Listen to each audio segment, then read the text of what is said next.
자, 여러분, 이 책의 핵심은요, 한 문장으로 정리할 수 있어요. 이 한 문장만 여러분이 머릿속에 갖고 계시면 집 살 때 절대 손해보지 않고 이득을 챙길 수 있다. 저는 이렇게 확신합니다. 자, 그 핵심을 이제부터 한번 같이 알아봅시다. 자, 여러분 안녕하세요. 달달한 인생책 꿀팁 창고 슈가북입니다. 자, 오늘 소개해드릴 책은 이 너나이 씨의 책이죠. 월급쟁이 부자로 은퇴하라. 이 책이 이제 부동산에 처음 입문하시는 분들한테 굉장히 많은 인기를 끌었던 책이고 지금도 끌고 있는 책입니다. 그래서 그 윌라 오디오북으로 제가 이 책을 접한 다음에 대중적이고 그리고 쉽게 나와 있는 책이라 한번 좀 읽어보면 좋겠다 싶어서 이 며칠 좀 시간을 내서 읽고 글을 썼고요. 책을 읽고 나니까 중간쯤에 이 사람이 하고 이 사람 책에서 내가 진짜 하나 내용 뽑아내자면 이거다 싶었던 부분이 있었어요. 그래서 그 부분만 좀 집중적으로 정리를 해보려 합니다. 자, 읽어보겠습니다. 여러분 이거 진짜 중요한 거거든요. 여러분 집 사는 개념에 있어서 한번 오늘 영상도 잠깐 보시면 큰 도움이 될 거라고 제가 확신하고 있습니다. 이분이 이제 이 너나이 씨가, 여러분들 너나이 씨가 제가 그 책에서 보니까, 잠깐만 요거는 좀 접어두고, 제 기억으로는 약 3년간 재산이 3년간 뭐 30억을 벌었대나?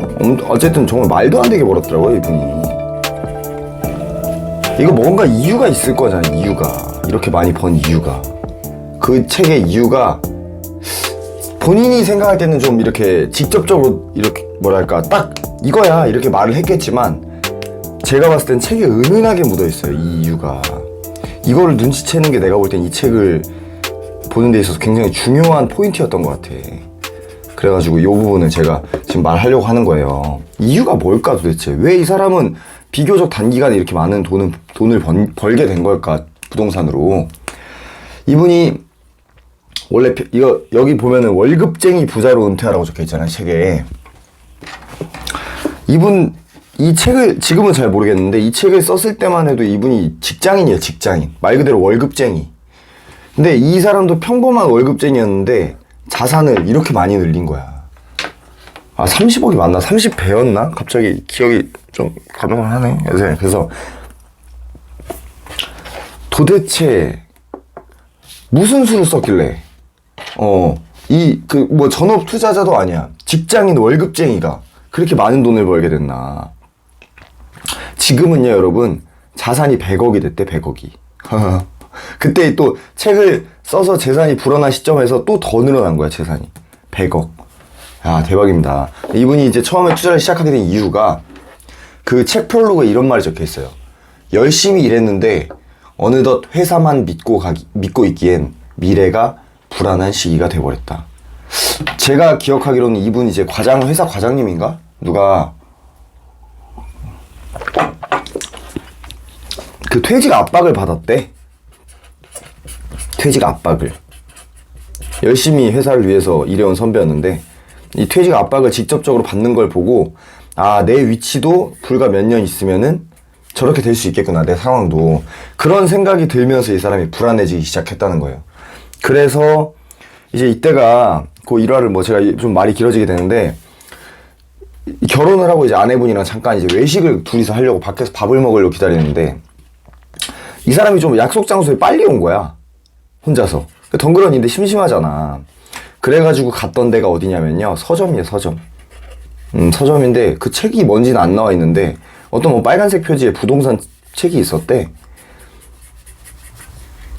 그래서 그 와중에 또 아내분이 원래 이제 밥 먹으러 이제 와줘야 되는데 아내분이 뭐 회식인가 뭔가 잡혀가지고 밥을 못 먹게 된 거야. 저녁 약속이 취소된 거야. 할 게 없잖아요. 이 사람이 여기서 서점에서 빨간 책을 거의 다 봅니다. 거의 다 봐요. 요 책을 읽고 나서 이제 좀 머리가 복잡해지면서 이거 내가 직장생활만 해서는 안 되는 건가? 진짜 이런 세계로 들어가야 되나? 뭐 그런 생각을 하다가 이 책이 이제 이 사람 인생을 바꾼 거지. 생각이 이제 부동산 쪽으로 좀 기울게 되면서 이 책 저자를 만나게 되는데 그 사람이 너바나예요. 너나의 스승이죠. 이분도 뭐 부동산 고수고 이 사람을 만나면서 이제 이 사람도 너나이 씨도 본격적으로 부동산 시장에 뛰어들어서 대박을 내게 됐다는 그런 얘기입니다. 자, 이제 그 좀 초장을 읽어볼게요. 저자 너나이 씨는 집중적 공부와 실행으로 비교적 단기간 3년에 자신의 재산을 수십 배 늘리는 데 성공한 비범한 인물입니다. 그는 대체 어떤 전략을 썼길래 짧은 기간 역대급 성과를 거둘 수 있었던 걸까? 책에는 투자를 해야만 하는 이유부터 시작하여 그의 성공 비결인 구체적 투자 방법 및 예시까지 그가 직접 실행했던 소중한 철학과 전략이 아낌없이 들어가 있었습니다. 우선 책은 총 6장으로 구성되어 있으며 그 목차는 아래와 같습니다. 이렇게 적혀 있는데 여기 보면은 목차는 간단히 볼게요, 여러분. 어디 있니?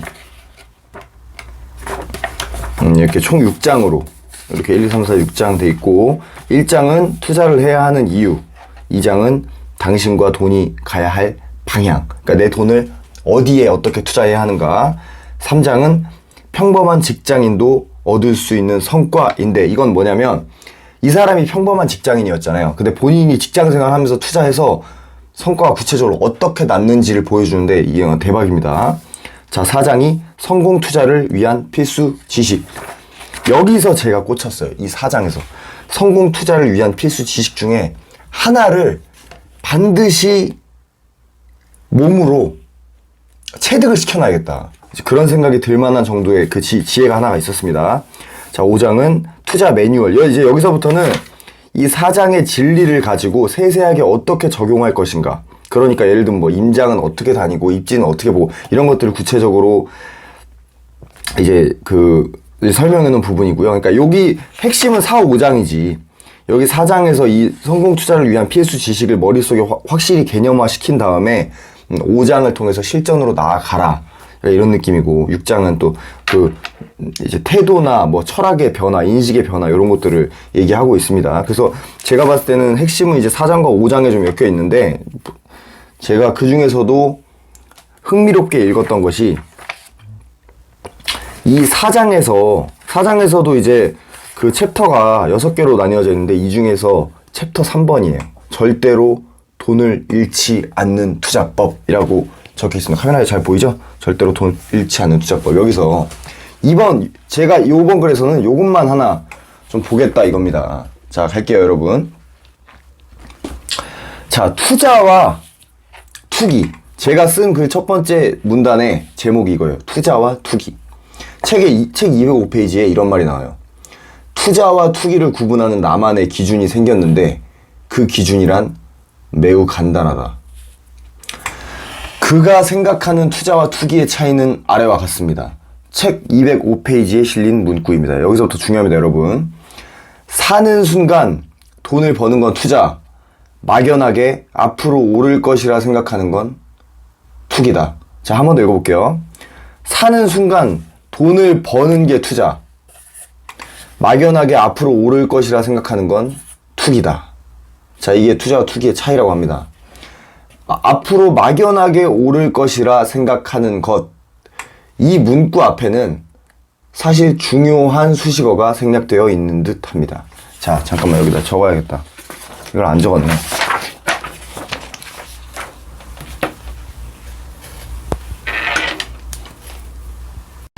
자,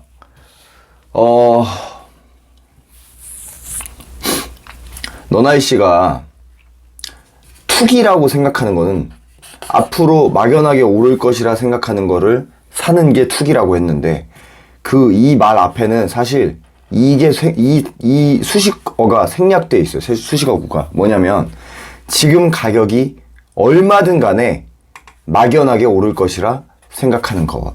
자, 요게 빠져 있어요. 요게 지금 가격이 얼마든 간에 그런 거에 상관없이 내가 막연하게 오를 것이라 생각하는 걸 사는 거, 이게 투기라는 겁니다. 이게 투기라는 거예요. 이거 이렇게 하면 된다는 거예요? 안 된다는 거예요? 안 된다는 거죠? 자, 이거를 제가 지금 한번 볼게요. 자, 봐봐요. 집값이 2억이었던 아파트가 있어요. 3억이라 치자. 요즘 시대 안 맞다. 3억이었던 아파트가 있어요. 이게 지금 폭등장에서 6개월 전에 4억이었는데 6개월 5억이 됐어. 3억짜리가 4억이 되고 5억이 됐어요. 앞으로 더 오를 것 같아. 내가 이걸 5억에 샀어. 자, 이게 투기예요. 여러분 무슨 말인지 아시겠어요? 3억짜리가 4억이 되고 5억이 됐어. 앞으로 더 오를 것 같아. 이게 지금 올라간 추세를 보니까 그래프가 계속 우상향하고 있어. 그래서 내가 샀어. 그 이유로. 이게 투기라는 거야, 이 사람 말에는. 이게 핵심입니다, 핵심. 자, 자, 이 사람은 지금 뭘 생각을 안 하고 있었어요? 이거. 지금 가격이 얼마든 간에. 지금 가격이 얼마인지는 상관없어. 왜? 어차피 지금 계속 오르고 있는 걸 보고 내가 사는 거잖아. 앞으로 더 오를 줄 알고. 이게 투기라는 거야, 이게. 이 사람 이거 신경 안 썼죠? 그러니까 투기다. 오케이? 이게 책에 생략돼 있어요, 이게. 이게 제일 중요합니다, 여러분. 자, 읽어볼게요. 이는 결국 내가 사고자 하는 부동산의 지금 가격이 어느 선에 와 있는지를 고려하지 않고 사는 것은 투기라는 얘기와 같습니다. 너나위 씨가 한 말을 다시 정리해 봅시다. 내가 사고자 하는 물건의 가치가 지금 싼지 비싼지 잘 모른 채 막연히 더 오르겠지 하는 생각으로 구입하는 것. 당신이 이런 생각으로 투자를 했다면 저자 기준으로는 투기를 한 것입니다. 설령 그 결과가 좋더라도 말이죠. 자, 이렇게 첫 번째 문단이 끝났습니다. 근데 문단 아래다 제가 그 사진을 하나 첨부를 해놨는데요. 여러분 물가 상승률 그런 거 있잖아요. 그런 거랑 집값의 그 그래프랑 서울 집값의 그래프랑 겹쳐놓은 그 표가 책에 첨부되어 있거든요. 예를 들어 물가 상승률이 이렇게 오를 거 아니에요. 계속 우상향하잖아요. 갈수록 물가는 오르잖아요. 인플레이션 때문에. 집값도 비슷한 흐름을 보여요. 집값도. 왜? 얘도 물가야. 얘도 물건 가격이야. 결국 집도 물건이잖아. 그러니까 비슷해. 이게 계속 오른단 말이야, 집값이. 이런 말 하는 사람도 있어. 뭐 지금 집값은 말이 안 돼. 이런 말 하시는 분들이 많잖아요. 이제 네이버 뭐 댓글이나 이런 데 보면 엄청 많아요. 근데 제가 요즘 느끼는 건 이거야. 그러니까 이렇게 막 시장은 이런 막 사람들의 이런 거에 별로 신경 쓰지 않아. 시장은 사람들의 감정이랑 무관하게 가요. 무관하게. 이게 집값이 말이 돼? 말이 되고 안 되고는 그 사람이 결정하는 게 사람 감정이 결정하는 게 아니야. 시장이 결정하는 거지. 그러니까 그렇게 한탄하고 절규해봤자 뭐랄까요? 그냥 그건 내 외침에 지나지 않고 현실을 바꾸는데 전혀 도움이 안 되는 감정인 것 같다. 요즘 이런 생각이 좀 많이 들어요. 그러니까 부동산도 그냥 여러분 짜장면 값 오르고 치킨 값 오르는 것처럼 부동산도 비슷하게 오른다. 이렇게 생각하면 집값이 왜 오르는지 조금 이렇게 이해를 할 수 있어. 그렇습니다. 이제 읽어볼게요. 지금 가장 중요한 걸 하나를 얘기했습니다, 여러분. 지금 가격이 얼마든 간에 막연히 오를 것이라 생각하는 것이 투기다. 그래서 이런 생각으로 물건을 사면 안 된다. 여기서 물건이라 함은 부동산, 주식 이런 걸 얘기하는데 여기서는 주로 부동산이죠. 이제 이분이 부동산 얘기를 많이 하니까. 자, 읽어보겠습니다. 자, 그럼 진정한 투자란? 우리 지금 투기를 봤잖아요. 투자와 투기의 차이 중에서 투기를 집중적으로 봤죠? 그렇다면 진정한 투자란 뭐냐? 자, 읽어보겠습니다. 저자가 사는 순간 돈을 버는 게 투자라 했는데 벌써 궁금해집니다. 과연 어떤 물건을 사야 그 직후부터 돈을 벌 수 있다는 말인가? 답은 이거예요, 여러분. 더 싼 것을 사면 된다. 더 싼 것을 사면 된다. 싼 거. 이것이 저자가 내놓은 해답입니다. 여러분 지금 이 얘기 들으면서 그거 누가 몰라 이 얘기하고 있죠? 이 생각하고 있죠? 계속 읽어볼게요. 내가 사고자 하는 지역에 비슷한 물건 5개가 나왔다 칩시다. 그 지역 물건 50개를 미리 보며 공부했던 당신이라면 그 물건들 위로 적정 가격표가 자연스럽게 보일 것입니다. 여러분이 어떤 지역에 아파트를 사고 싶어요. 그래서 그 지역을 1년 전부터 이렇게 눈여겨보고 있었어. 근데 미리 내가 한 50군데 아파트를 시세를 다 내가 파악을 해놨단 말이야. 엑셀표 정리해놓고 막 머릿속에 다 들어가 있어. 근데 그 지역에서 물건 5개가 나왔어요. 물건 5개가. 뭐 A 아파트 몇 동 몇 호, B 아파트 몇 동 몇 호 이렇게 나올 거 아니에요. 그러면 이 아파트 위로, 그 아파트 위로 적정 가격표가 여러분 머릿속에 뜬다 이거예요. 이거는 3억 5천, 이거는 B 아파트는 얼마, 이런 식으로. 무슨 말인지 알아요?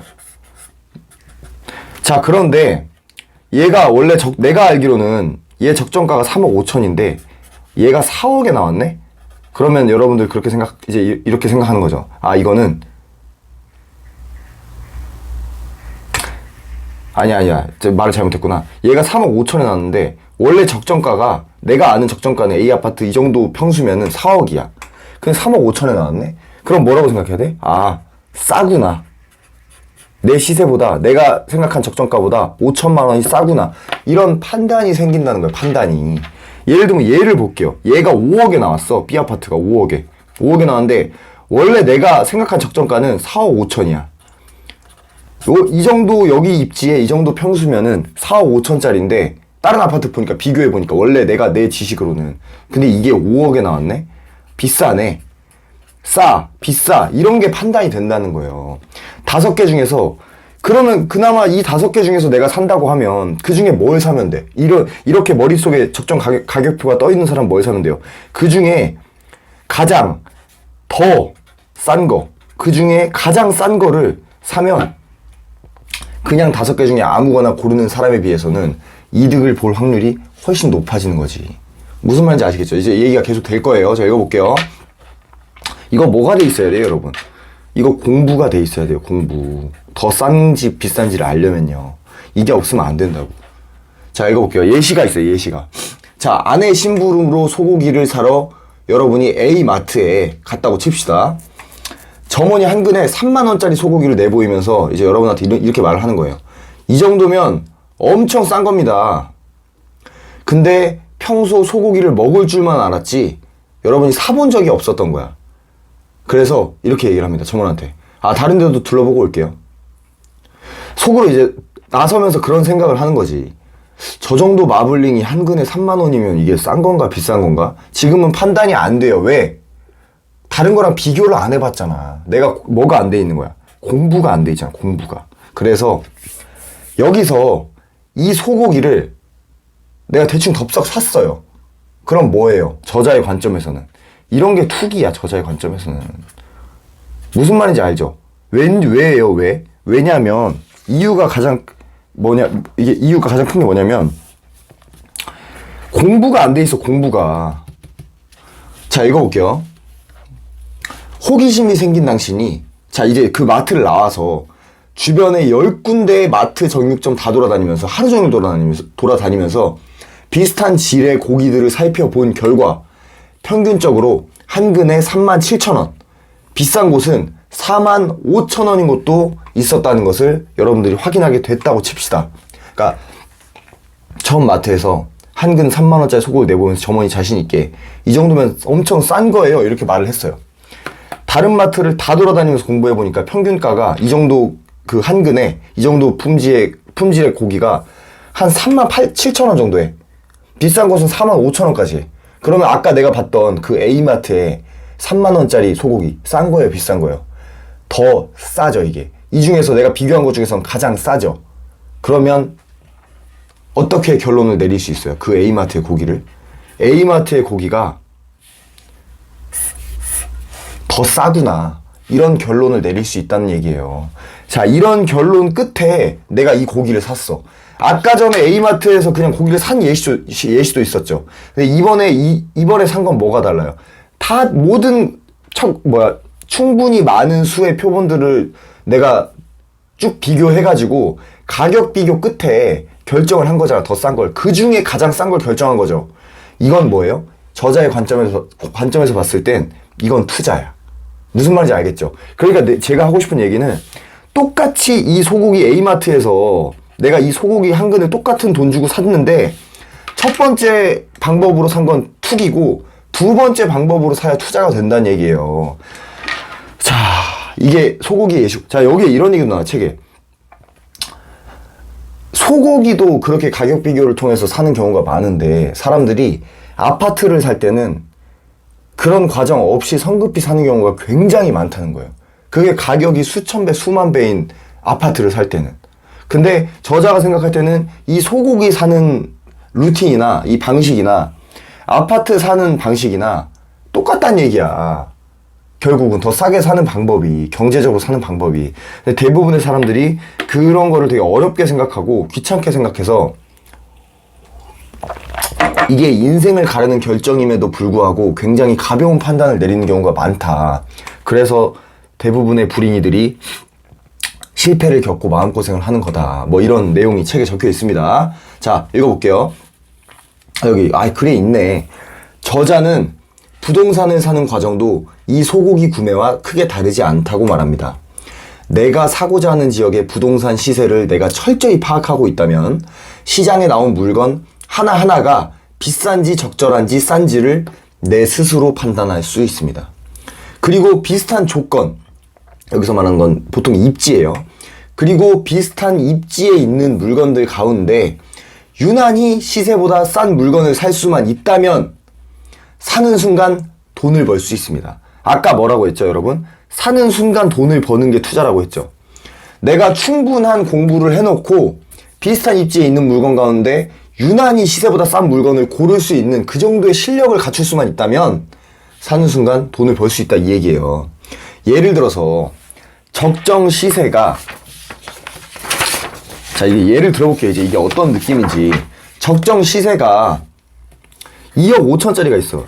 2억 5천짜리 물건을 내가 생각할 때 적정 시세는 여기가 2억 5천이야. 근데 이게 2억에 나왔네? 나올 수 있죠. 뭘로든, 어떤 방식으로든, 뭐 금매든 경매든 나와서 2억에. 내가 샀어, 이거를. 이게 2억에 샀죠, 내가. 이후 부동산 시장이 하락기를 겪으면서 시세가 쭉쭉쭉쭉쭉 떨어져. 이게 막 떨어지네. 그럼 내 아파트도 지장을 받겠죠? 이 시세가 떨어진다 해도 내 물건 가격이, 그러니까 1억 5천 이하로 내려가지 않는 이상은 나는 여전히 이득이에요, 사실. 왜? 어차피 어차피 부동산은 상승 하락 겪잖아. 근데 난 알아. 뭘 알아? 이 부동산의 적정가가 2억 5천인 걸 알아요. 이 물건의 적정가가 2억 5천인 걸 알아. 근데 난 2억에 샀잖아. 나는 지금 얼마의 이득이 있는 거야? 난 이미 5천만 원을 번 상태야. 이게 진짜 여러분 중요한 거. 이게 여기서 이 저자가 얘기하는 이 사람이 넘어가듯 그냥 한 챕터에다가 나왔지만 제가 볼 때 책의 핵심은 그냥 이거야. 자, 이 사람이 이미 5천만 원 번 거야. 이 확신은, 난 그래도 5천만 원을 벌었어, 이 확신은 어디서 나오는 거예요, 여러분? 어디서 나오기는 공부에서 나오는 거죠. 공부에서. 뭐에서 나오는 거예요? 알매서 나오는 거예요. 알매서. 뭘 알아요? 내가 이 부동산의 적정가가 2억 5천이라는 걸 확실하게 아는 데서 나는 거예요. 확신할 수 있는 그 자신감에서. 자신감이 있으려면 공부가 돼 있어야 하고. 자, 무슨 말인지 알겠죠? 나는 2억 5천짜리 일단 2억에 샀잖아요. 그 다음에 하락기가 와서 얘가 1억 6천이 됐네? 나는 그럼 얼마나 손해본 거예요? 지금 4천만 원 손해봤죠? 4천만 원 손해봤잖아. 사실 손해가 아니야. 왜? 난 이미 5천 싸게 사서 5천만 원 싸게 사가지고 6천만 원 이득이 있잖아. 5천만 원에 4천만 원 빠진다 해도 여전히 난 1천만 원의 이득이 있어. 무슨 말인지 알죠, 여러분? 이게 저자가 얘기하는 사자마자 돈을 버는 투자의 비결이에요. 자, 하락기가 와서 내가 2억에 산 게 1억 6천에 떨어져도 심장이 떨려요, 안 떨려요? 뭣도 모르고 2억에 그냥 산 사람이랑은 나랑은 전혀 다른 거야. 전혀 다른 거예요. 왜? 나는 확신이 있어. 얘의 적정가가 2.5억이라는 거를. 그러니까 하락기 때 버틸 수 있는 어떤 심리적 안정감이 구축이 되는 거지. 심리적 안정감이 남들에 비해서 훨씬 더. 나는 그래도 돈을 벌었다는 심리적 안정감이 구축이 되는 거예요. 무슨 말인지 아시겠죠? 자, 이랬는데 요런 것들 중에서는 요런 거를 이제 요런 투자를 하다 보면 얘가 뭐 2억 주고 샀는데 뭐 이렇게 내리기만 하겠어요? 예를 들어서 원래 아까 적정 시세가 2.5억이라 했잖아요. 내가 2억에 샀는데 금방 회복해서 적정가 찍어버리네, 2.5억으로. 그러면 이때는 내가 얼마 번 거예요? 1억 번 거지, 1억. 내가 살 때 5천만 원 이득 보고 샀잖아. 적정시세 5천만 원 올랐네? 1억 벌게 되는 거야. 5천에서 1억 벌게 되는 거야. 근데 꼭 이런 날만 있어요? 아니죠. 내가 2억 주고 샀는데 야 5억이 됐네. 뭐 이런 경우 있잖아. 부동산 보다 보면은. 이건 너무 드라마틱한가? 뭐 4억이라고 할까 여러분? 2배만? 자 그러면 나는 이미 5천만 원 이득 봤잖아. 0.5억을. 여기다 2억을 이득 봤으니까 그냥 산수로 계산해보면 이거 2.5억의 이득이 생긴 거잖아. 이런 경우도 있을 거고, 하락장이 있어도 설령 하락장이 찾아온다 하더라도 나는 어지간한 상태에서는 돈을 번 상태라는 거예요. 근데 여러분 아까 전에 더 싼 거라고 했죠? 이런 생각을 제가 머릿속에 해봤어요. 봐봐요. 아까 전에 제가 예시를 넘어가듯 들었는데 건물 50개를 봤다 했잖아. 50개를 봤는데 물건 지역에 5개가 나왔을 때 이 중에서 가장 싼 것을 사면은 내가 이런 공부를 하지 않고 산 사람보다는 훨씬 이득일 것이다. 뭐 이런 얘기를 했잖아요. 넘어가듯이. 근데 이게 50개가 아니라 예를 들어서 내가 부동산 1000개를 봤다 쳐봐. 1000개를. 자, 50개 중에서 5개 뽑아가지고 사는 사람. 자, 1000개 중에서 5개 뽑아가지고 사는 사람. 누가 더 싼 거 살 수 있을까? 당연히 이 사람이지. 그러니까 이 저자가 얘기하는 더 싼 거를 더 싼 것에서 더 나아가서 가장 싼 거를 사기 위한 비결은 뭐겠어요? 비결은 조금 싼 마이로 얘기하면 이거 발품. 뭐 임장이라고 얘기도 하고 뭐 많이 얘기하잖아. 이 발품을 많이 팔면서 그냥 부동산 박사가 되면 돼. 무슨 말인지 알죠? 시간을 이걸 보러 다니는데, 이 매물을 보러 다니는데 시간을 많이 쏟는 거야. 집중해서. 내가 이 1000개의 표본 중에서 가장 싼 거를 사는 사람이랑 50개의 표본 중에서 가장 싼 거를 사는 사람이랑 누가 더 이득을 보겠어요? 이 사람이 이득 볼 가능성이 훨씬 크잖아. 그러니까 이거는 내가 알고 있는 표본이 늘어나면 늘어날수록 더 싼 것을 선택할 수 있는 확률이 커진다, 이 말을 하는 거예요. 지금 뭐가 중요하겠어요? 그러니까 뭐가 부지런함. 남들이 10개 보고 지쳐 나가 떨어질 때 나는 100개를 볼 수 있는 그런 부지런함, 그런 게 필요한 거야. 뭘 하려면, 더 성공적인 투자를 하려면요. 이분은 실제로 그렇게 했어요. 실제로. 이제 이해 좀 되시죠, 여러분? 여기 그 공식이 있는데, 그거는 뭐 궁금하신 분들은 제 블로그 여기 해놨으니까 블로그에 가서 글이랑 사진이랑 보시면 되고요. 자, 그렇습니다. 그래서 자, 요게 또 세 번째가 중요해요. 지금 뭐 제가 하는 얘기를 어떤 분들은 뭐 굉장히 뭐 당연한 얘기 아니냐 뭐 이렇게 말씀하실 수도 있지만, 아마 이런 생각을 잘 안 해보셨던 분들한테는 굉장히 중요한 팁이 될 거라고 저는 확신하고 있어요. 자, 마지막 문단은 제목이 이겁니다. 미래를 알 수 있다는 오만함. 제가 이렇게 적어놨어요. 미래를 알 수 있다는 오만함. 자, 읽어볼게요. 206페이지에 미래 예측에 관해서 저자가 넘어가듯 이것도 한마디를 써놨는데 이래요. 미래를 예측하는 건 인간의 능력 밖이다. 다시 한번. 미래를 예측하는 건 인간의 능력 밖이다. 여러분, 이거는 저자가 미래를 예측한다는 거예요? 안 한다는 거예요? 안 한다는 거지. 자, 읽어볼게요.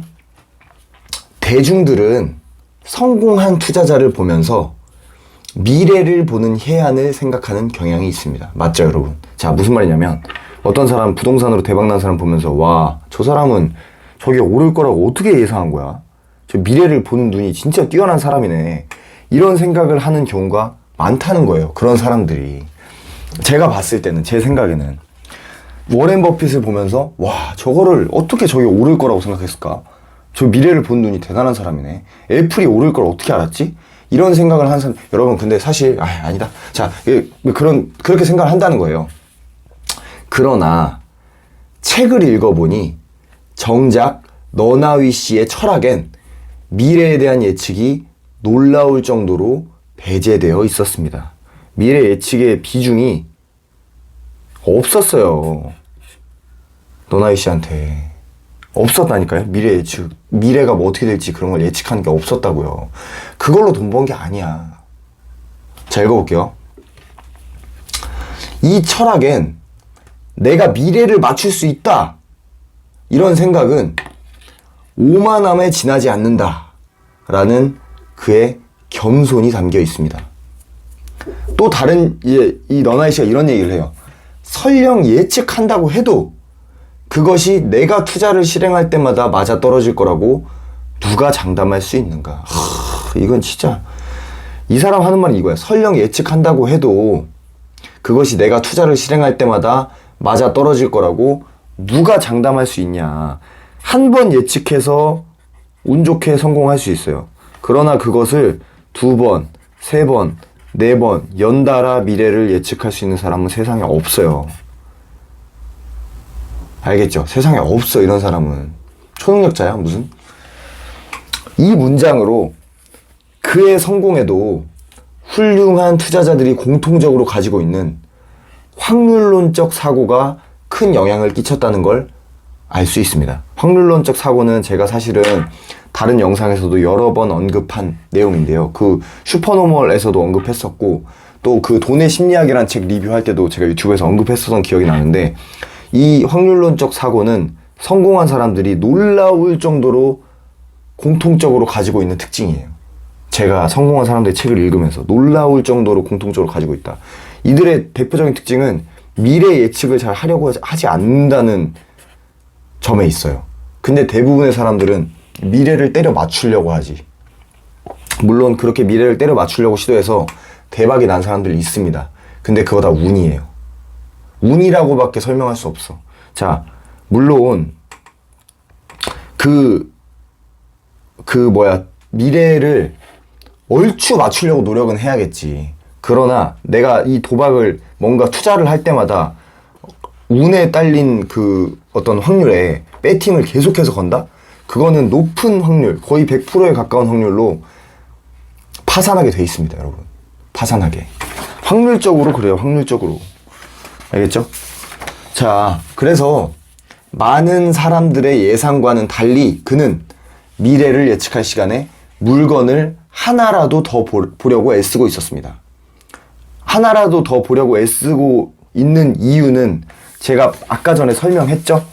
50개 보는 것보다 100개 보는 게 낫고 100개 보는 것보다 물건 1000개를 보는 게 더 싼 물건을 살 수 있는 가능성을 높이는 유일한 방법이다. 제가 이렇게 말씀드렸잖아요. 그 얘기를 지금 하고 있는 거야. 하나라도 더 많은 물건을 공부하고 그것을 통해 더 싼 물건을 찾을 확률을 높이기 위해서. 자, 이렇게 이 문단이 끝났습니다. 자, 이제 결론입니다. 다시 한번 반복하지만 핵심은 간단합니다. 핵심은 뭐예요? 더 싼 것을 사면 됩니다. 하지만 여기서 어떤 물건이 더 싼지 비싼지 적정한지를 판단하려면 사실 많은 걸 알아야 합니다. A지역에 관심이 있다면 A지역 물건들의 현재 시세와 변동 추이 등을 모두 파악하고 있어야 합니다. 철저히 파악하기 위해선 직접 그 동네를 찾아가 발품을 팔고 돌아다니며 시간을 쌓아야 합니다. 내가 그 지역의 주민이라 생각하고 이곳저곳 돌아다니며 이 지역의 약점은 무엇이고 강점은 무엇인지, 상권은 어떻고 학구는 어떤지 여러 가지를 공부해야 합니다. 이런 공부가 어느 정도 끝나면 그때는 알 수 있을 것입니다. 당신이 지금 사려는 부동산이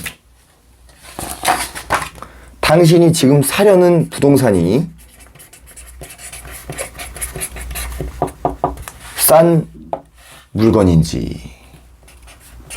자, 이렇게 하면서 글이 끝납니다. 자, 제가 책에 요 한 줄 평은 이렇게 남겼네요.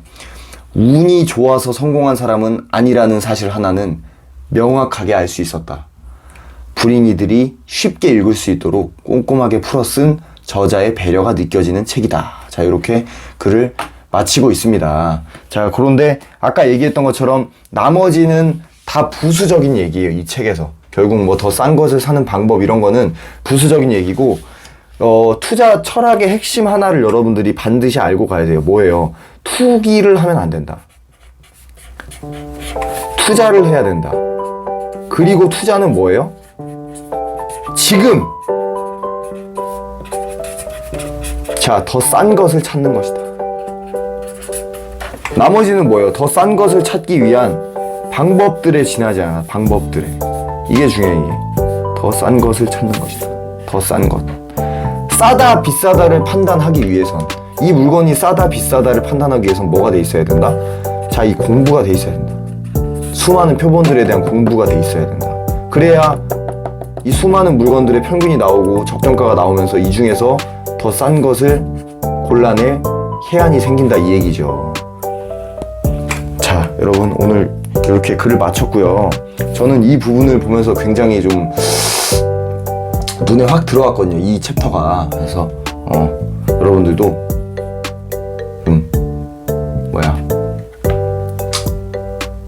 뭐 말이 안 나오냐, 여러분들도 깨달음이 좀 있었으면 좋겠다 하는 생각입니다. 그래서 여러분 또 뭐 영상 혹시 이 끝까지 보신 분들이 있으려나 모르겠어요. 혹시 보신 분들은 제가 지금 구독자가 9명이 걸렸네요. 그래서 지금 10번째 구독자의 주인공이 될 기회가 여러분들 앞에 있으니까 혹시 괜찮으신 분들은 구독 한번 눌러주시면 또 다른 좋은 영상으로 이렇게 찾아뵐 수 있을 것 같아요. 아무튼 오늘은 월급쟁이 부자로 은퇴하라, 요 책에 대한 리뷰를 해봤습니다. 자, 여러분, 오늘도 시청해주셔서 감사합니다.